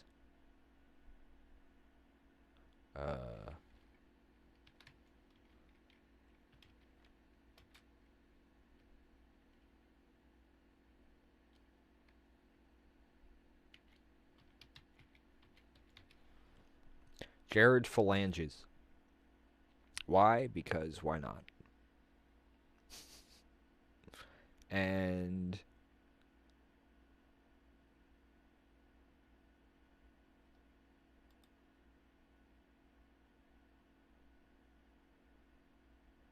boom, instant character. So, I mean, wow.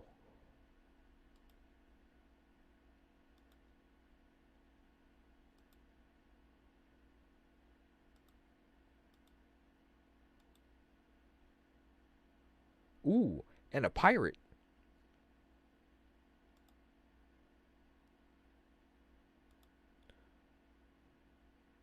That's kind of cool. Oh, yeah, you click elsewhere and it makes the thing go away, which helps.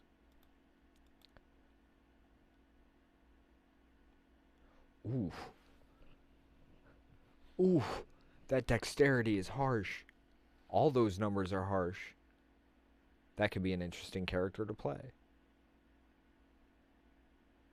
11 for AC? That's terrible. And a -3 on initiative.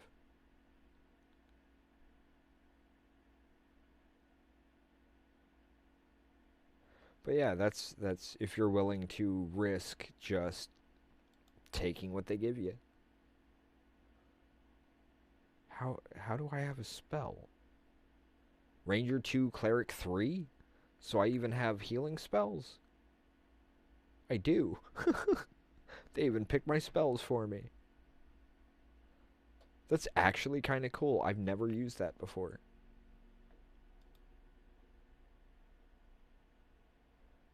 And then it allows for exporting the sheet or getting a shareable link so you can show folks. I mean, this is a great little um, a great site to use, especially if you're new getting into the game, because there's lots of information. Don't need that.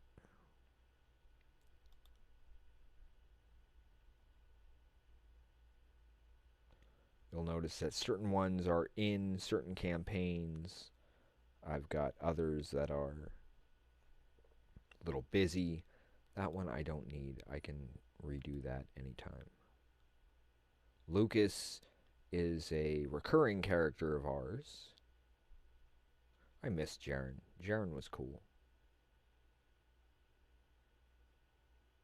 Some of these I've played like once and then they died or something.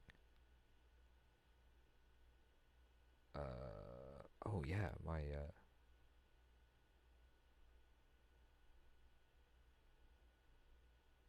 Arcane Trickster. One of the spells this one has that I enjoy a lot is Misty Step. You're briefly surrounded by silvery mist and you teleport. Um, certain it's an Eldarin variant.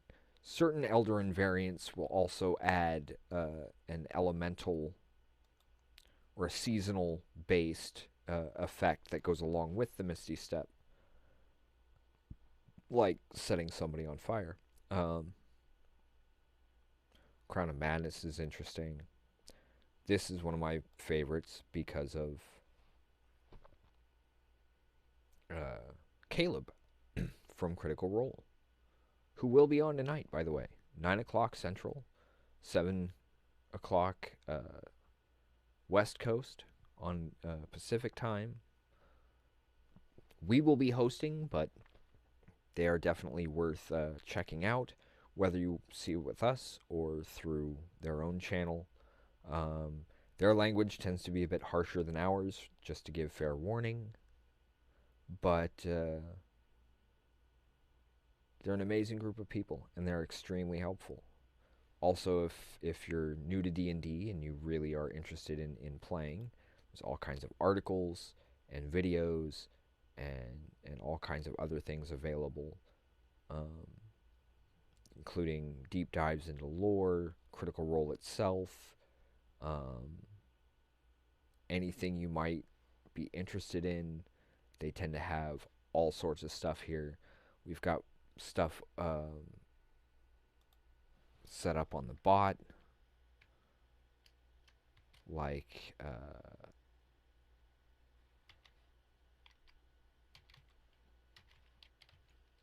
is that it?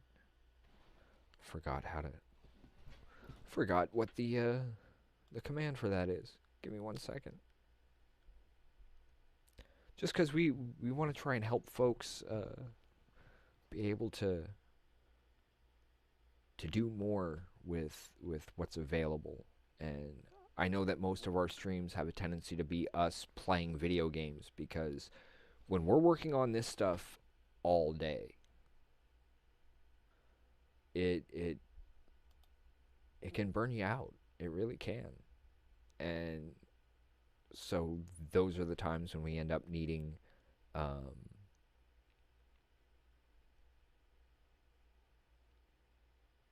let's see, where is it? We end up needing a break from the tabletop stuff. So we jump on a Skyrim or Borderlands or whatever, just to try and make things a little easier and get a little bit of a distance between what we do for work and what we do for, well, work. I know that sounds weird.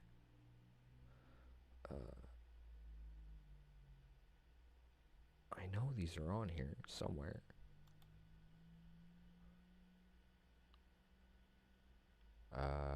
Where is it? Where is it? Where is it? Oh, just GM. Okay. If you're interested in learning to run games and that kind of thing, there are these tips with Matt Mercer, Satine Phoenix, Ivan Van Norman, and a bunch of other really cool people. And then, of course, there's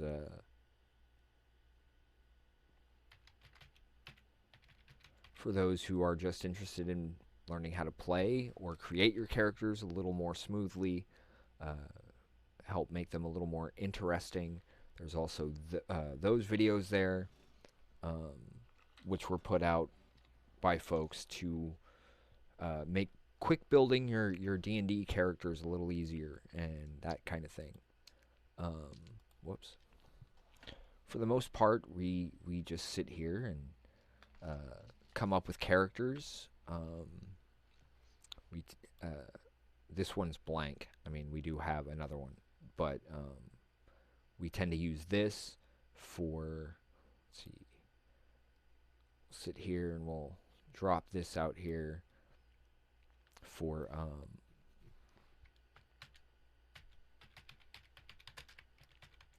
and we'll throw in some adventure idea right here and then just start connecting things to it and building it out. And then we take that, we take it to an outline, and we take that, take it to a living document, which we end up filling in with the specific formatting stuff, so that once that's finished up, we end up with something more along the lines of, just to give you a quick peek at specifically what we're working on.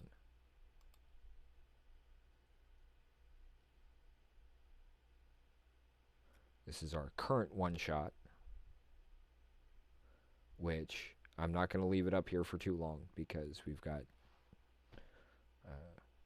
work stuff in here. So we'll leave that kind of general idea of the kinds of things we do. But with the legalese and everything added in, it's something like 13 pages so far. We still have some maps to do. I still have some art to learn. Yep. But yeah, you notice it's 13 pages currently, and we don't have everything put in here yet. Stats for creatures and NPCs and that kind of thing. But that's the kind of thing that we spend all day doing. The one-shot that I just had up a minute ago was one that I've been working on for about a week now, and still a lot of work left to do. Um, and that's why it takes us so long for us to be able to get more things out, because pushing it too hard means not getting certain things done, um, because you just end up burned out from it. And I gotta fix the hit points on this one. First thing I had rolled was a 3. I remember that. So we'll go here. First we'll subtract 3.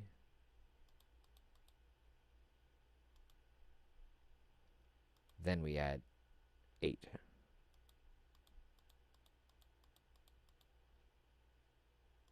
For that very first one, which should have been a full run anyway, I think. If not, that's how I run it, so that's how it's going to be run.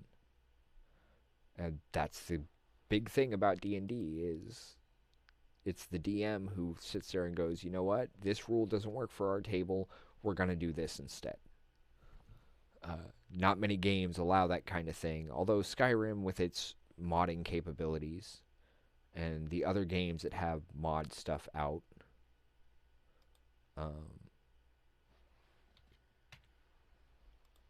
there we go, does that kind of thing. So yeah, that's a little bit better. And if you think about the dice rolls, a d20, because it has 20 sides, each one of the facets on this is 5% chance that you'll land on that one. That's all it really means. But that also means a 12. The higher this number is, the harder it's going to be for anybody to hit it. So, of course, it's always better to have the higher numbers. But, again, it still comes down to percentages and what are the odds of you rolling a certain number. And that's where the whole fate of the game comes in. Instead of having a computer trying to calculate all the various variables that might be involved, with D&D it's pretty straightforward in terms of all that. The only person who actually has to keep track of all the additional variables would be the DM, as long as the players are keeping track of their own stuff. It's when players lose track of their own stuff that things start getting weird. But yeah, I mean, these are the kinds of things that that we do. Unfortunately, reading for me is still quite a bit of an issue. So that means having to take constant breaks from the research needed to start putting things like this together, and the outline, and the actual living document that becomes the published piece. And then, of course, there's the artwork, which, due to finances, that means we have to do all our own artwork too. So, yeah, I mean, just being able to get the materials to do our tabletop stuff can be a grind. It can be problematic. But in the end, we just hope that we can come up with some interesting concepts for folks to sit down at home with some friends and be like, hey, let's go do something crazy. And be able to do that without real life consequences, other than maybe, occasional scheduling mishaps. D&D and games similar to it. There are plenty of other systems out there. D&D is not the only one. If there's other games that you prefer that aren't traditional fantasy, there are definitely plenty of other settings and plenty of other systems. I know that the Fate system has the Dresden Files RPG, and the dice for that are a little weird. I don't currently have any sets of those near me, unfortunately. Oh yeah, the other thing for new players, right here on D&D Beyond, little bits and pieces to give you all the little information you could possibly need in order to get the basics of getting into the game. And then with the right table, people are friendly and welcoming and more than happy to help you figure out the best ways to proceed. Just also keep in mind it is a game of choices and consequence, and those consequences can get your character killed. And uh, unlike Skyrim or Call of Duty or any of those games, you don't respawn. If your character dies, that means it's time to roll a new character. But maybe you've learned something from the character you were playing. Or maybe you started playing and you got this really cool idea for a new character, but you feel like you're stuck playing the one you've got. Well, there are ways around that. Talk to your DM. They're more than happy to. They should be more than happy to accommodate because the whole thing is about uh, everybody having fun. While there are some DMs out there that seem to view it as it is the DM versus the players, I am not one of those. My view is it is a world against the players. I'm just the guy who keeps track of those rules. In other words, I'm your tour guide. These are the other things to keep in mind. Exploration, like the kinds of things that they do and they find as they wander the world. Social interaction, dealing with uh, getting information from people or buying stuff. Or this is basically the speech skill on Skyrim. And combat, well, combat kind of explains itself, doesn't it? As for continuing the adventure, well, we're working on writing some of our own adventures that maybe someday might even show up on here. That'd be kind of cool, wouldn't it?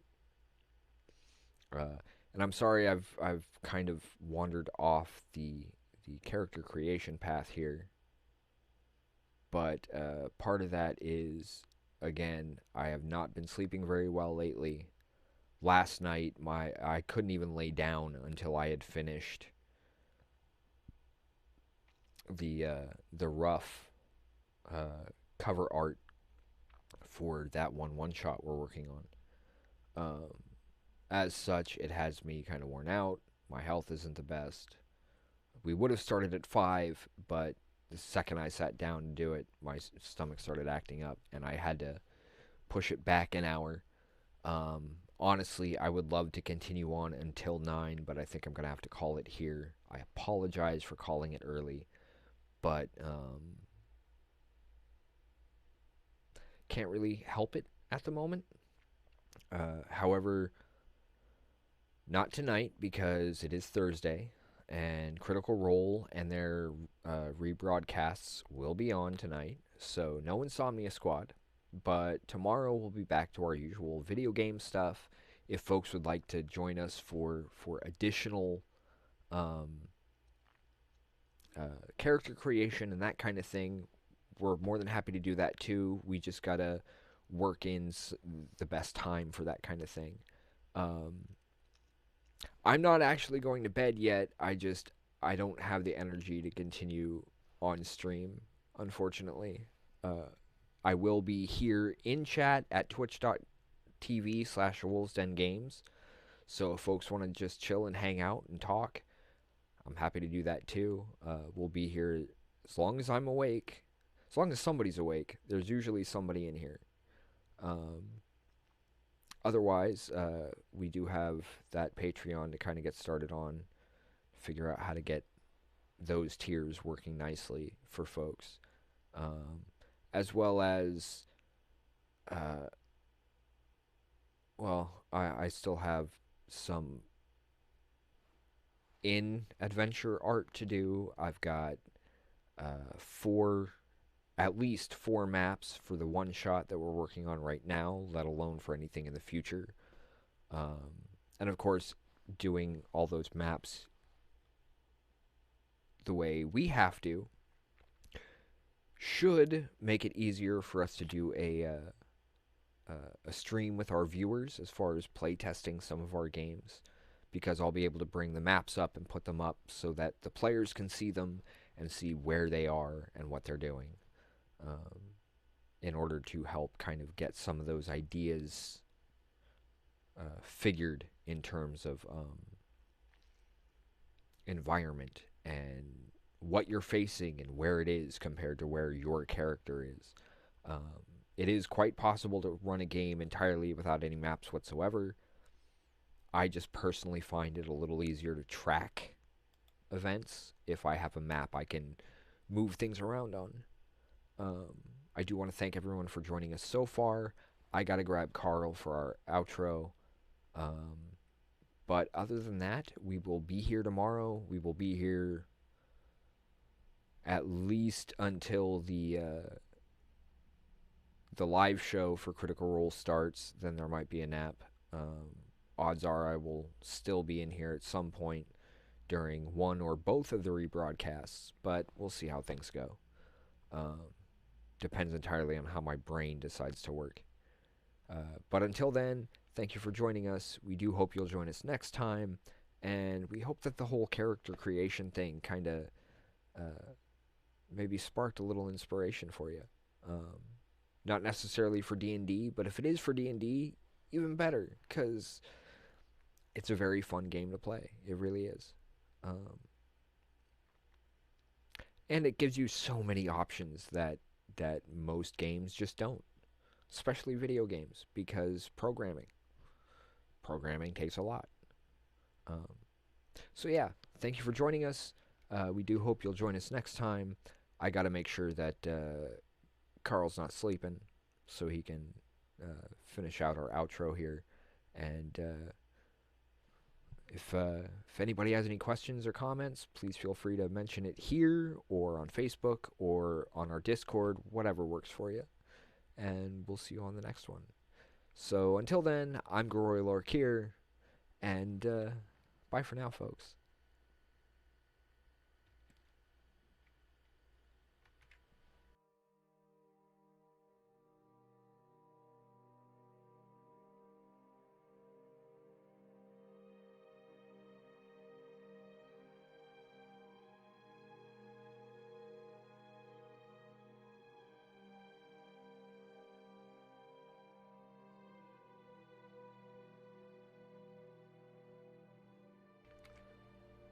Thank you all for joining us. Please give us a follow at twitch.tv/awolvesdengames. Long days and pleasant nights. Jate ka nade, or good night everyone.